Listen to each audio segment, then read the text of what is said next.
Good day, everyone. I am Donabel Bicadorna, together with my group mates, and we will be discussing renal failure, both acute and chronic. Hello, I'm Elaine Savisha. To start, what is the kidney and how does it function? The kidneys are two bean-shaped organs located just below the rib cage and at each side of the spine. To remember their work easily, we will be using a mnemonics called a wet bed. A for controlling acid-base balance, W for controlling water balance, E maintaining electrolyte balance, D removing toxins and waste products from the body, B controlling blood pressure, E producing the hormone erythropoietin, and D activating vitamin D. My name is Anlan Sin, and now let's dive into the first type of renal failure, the acute renal failure. Acute renal failure is the rapid loss or sudden decrease of the kidney's ability to function. Now, remember the wet bed. Pneumonics? Yes. Those won't be accomplished by the kidney as intended. As stated, it will occur rapidly. It could take place in a day or so. With it, it will result in a buildup of waste, fluid, and electrolyte imbalance. On the brighter side, if diagnosed and treated earlier, then it will be resolved. Yet, in most cases, patients will be asymptomatic. I'm Chasi Bakor, and I'm going to discuss the continuation of acute renal failure. It prompts the question of why does it happen? Well, there are three recognized causes of how it occurs depending on the location of the injury. Let's start with the prerenal. As the name suggests, the problem took place before the kidney. And what organ in the body is located superior and provide blood? Yes, it is the heart. And now, any condition that significantly reduces renal perfusion causes acute renal failure occurs. What lead to the perfusion problem of the heart? It may be damage to the heart muscle, bleeding internally or externally, dehydration, and burns. Second, the interrenal or the damage to the kidney itself, primarily the nephrons, the part that converts blood to the urine. With this, the permeability of the kidney walls increases, causing the substance to leak out. Notably, among the three, it is the only one that results in proteinuria. Again, what caused these changes? The nephrotoxic drugs like NSAIDs, antibiotics, contracts DY, infection, and an injury itself. Third, the post-renal or obstruction to urine flow or inferior to the organ. Take note that any condition that may cause an obstruction will lead to postrenal, where there will be an increased pressure in the kidney, which in return, it decreases the waste elimination. This may be from the prostate enlargement or renal calculi. Let us talk about the signs and symptoms found in acute renal failure.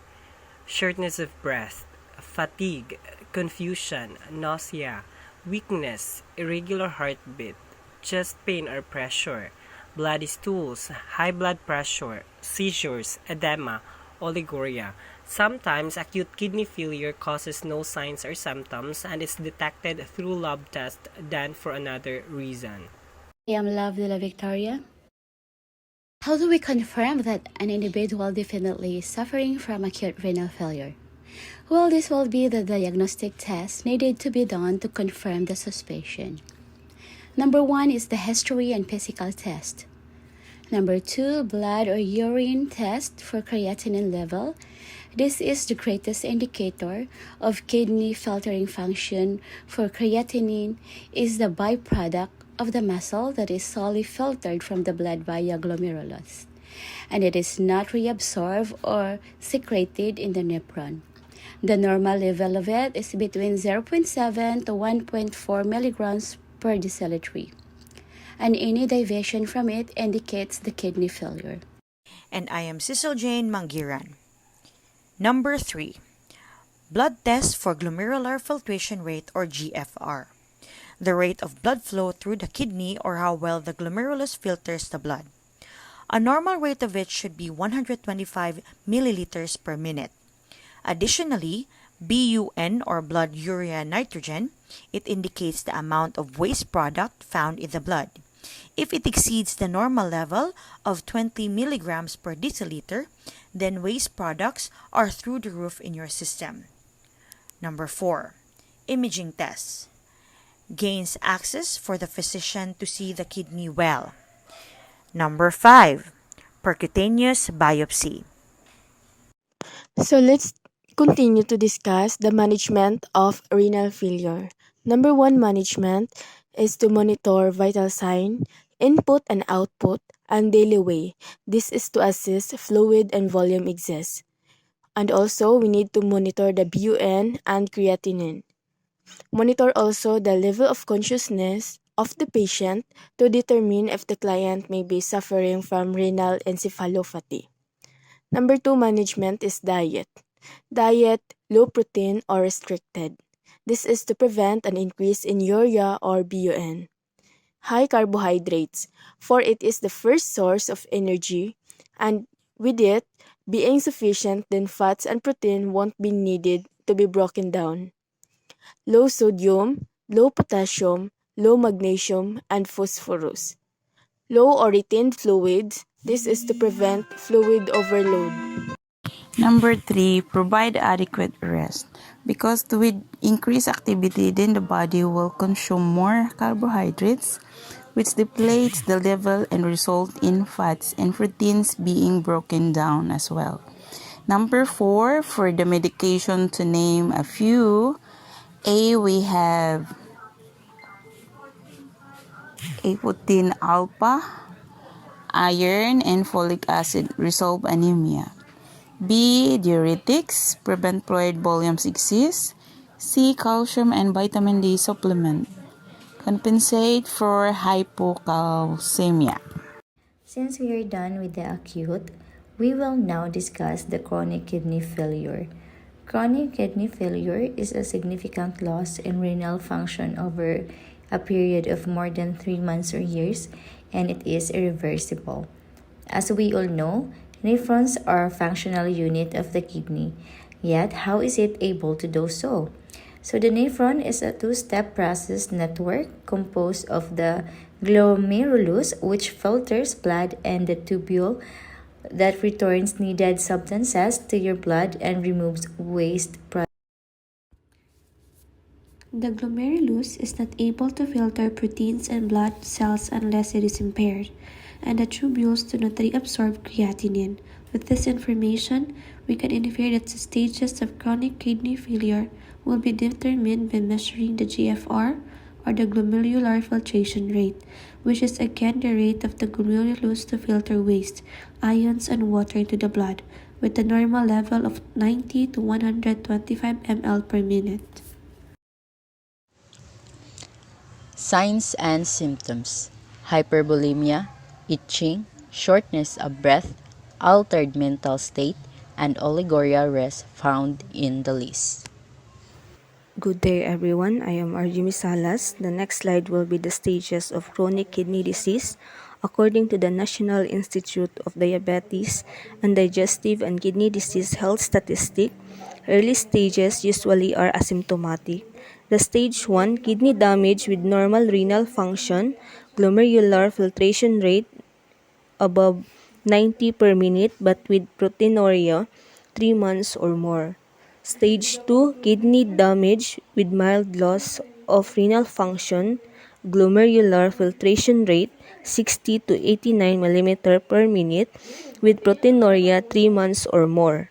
Stage 3, mild to a severe loss of renal function, glomerular filtration rate 30 to 59 mm per minute. And the advanced stages usually are the symptomatic. Stage 4, severe loss of renal function, glomerular filtration rate 15 to 29 millimeter per minute. And the stage 5, end stage renal disease, glomerular filtration rate below 15 millimeter per minute, individuals will be a candidate for kidney transplant and in need for consistent dialysis. Causes of chronic kidney disease. First, diabetes mellitus, uncontrolled hyperglycemia, which causes glucose to stick to the arterial way, thus depleting blood supply to the kidney. High blood pressure damages the blood vessels of the kidney. Infection, nephrotoxic drugs, polycystic kidney disease. The risk factors are diabetes, high blood pressure, heart or cardiovascular disease, smoking, obesity, being black, native, American or Asian American, family history of kidney disease, abnormal kidney structure, older age, frequent use of medication that can damage the kidney. Treatments, although it cannot be cured, it could still be slowed down. In the early stages, individuals are educated to control their BP and decrease glucose intake, given medications to lower BP and protect kidneys. ACE inhibitors and ARBs monitor GFR and BP regularly. Advanced stages regularly attend scheduled dialysis, apply for candidacy for a kidney transplant. To help relieve the kidneys of this duty, patients can undergo dialysis for about 4 hours, 3 times a week. So what happens during dialysis? Patients sit in chairs, much like a lounge chair. A needle is inserted into the patient's vein, and untreated blood starts flowing into the dialysis unit. Let's follow this blood to see how it gets cleaned. A pump pushes the blood through the dialysis tubing, which is partially permeable to ensure that large particles like blood cells and proteins cannot leave the tubing. The tubing is suspended in dialysis fluid or dialysate. Dialysis fluid is a special solution of pure water, electrolytes and salts. It contains no urea or waste products. No waste in the dialysis fluid means as the blood flows through the tubing, a concentrated gradient is created, allowing waste products to be removed from the blood and into the dialysis fluid by diffusion. The dialysis fluid also contains electrolytes and salts to help correct any other imbalances in the blood that may have arisen from the kidney failure, also making use of concentration gradients and diffusion.